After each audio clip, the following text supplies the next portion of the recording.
Heningnya malam di belantara timur Aceh tiba-tiba pecah. Tepuk tangan dan hentakan badan para pemuda membelah malam di Gampong Alwe Punti, Kecamatan Rantau Selamat, Ahad, 22 Juni 2025. Dengan penuh semangat, mereka melantunkan syair dalam bahasa Gayo, mengikuti irama yang dipandu oleh seorang Ceh, pemimpin tarian. 2 jam kemudian, giliran para perempuan menunjukkan kebolehannya. Mereka menari, menepuk tangan, dan mengangkat kaki, penuh konsentrasi, meski perlu membasahi wajah di tengah dinginnya malam. Inilah tari Saman dan Bines, seni warisan dari tanah Gayo. Tarian yang tak hanya indah, tapi juga syarat makna dan nilai. Saman dibawakan 2 kelompok pemuda, Bines oleh para pemudi.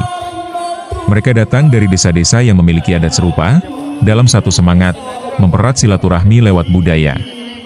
Sebuah malam penuh harmoni, di mana seni jadi bahasa yang menyatukan.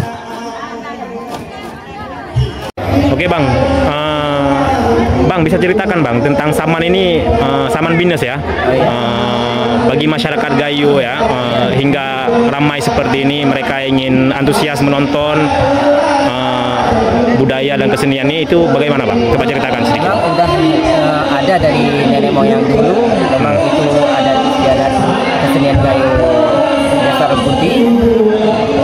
Selama ini memang istilahnya dengan adanya kesenian Gayo, kita selalu hidup meriah dengan ada istiadat. Apa nilai Saman Bines ini bagi masyarakat Gayo Bang? Apa ada kisah di baliknya? Karena apa? Dari nenek moyang kita kan sudah ada.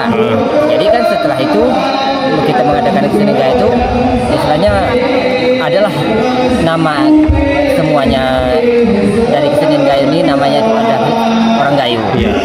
Ada nilai-nilai budaya, agama, atau sampaian pesan-pesan komunikasi yang baik kepada masyarakat itu dalam syair-syairnya, itu bagaimana menurut Abang? Ada, memang bermakna semua tuh. Ya. Dengan kita kalau menyair itu kan ada maknanya semua. Dengan ada yang mana itu kan kita apa namanya, mengingatkan sejarah. Baik. Mungkin itu aja Bang, makasih banyak Bang.